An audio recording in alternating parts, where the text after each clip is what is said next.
औरंगी नाला और गुज्जर नाला के मुतासरीन का सुप्रीम कोर्ट रजिस्ट्री के बाहर दूसरे रोज भी एहतजाज जारी है। सुप्रीम कोर्ट कराची रजिस्ट्री के बाहर एहतजाज जारी है। गुज़िश्ता रोज भी एहतजाज किया गया था। इस हवाले से बात करेंगे हमारे नुमाइंदे सैयद अली हसन से। जी सैयद अली हसन, बताइएगा मुजाहिरीन के क्या अहकामात हैं, क्या कह रहे हैं, कब तक ये धरना जारी रहेगा?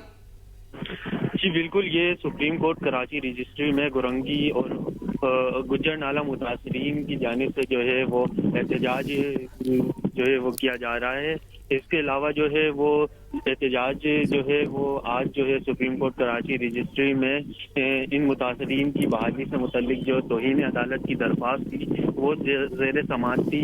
आज जो है वो वज़ीर आला सिंध सैयद मुराद अली शाह अदालत में पेश हुए। इससे कबल ही मुतासरीन की बड़ी तादाद जो है वो सुप्रीम कोर्ट कराची रजिस्ट्री के बाहर जमा हो गई और जैसे ही वज़ीर आला सिंध आए हैं उसके बाद से तो जो है वो एहतजाज जो है वो मुसलसल हर थोड़ी देर बाद किया जा रहा है। एहतजाज में जो है ख़वातीन और बुजुर्गों की बड़ी तादाद मौजूद है, जबकि जो है मुजाहिरीन जो है वो घर के बदले घर। जी बहुत शुक्रिया सैयद अली हसन, हमें आगाह कर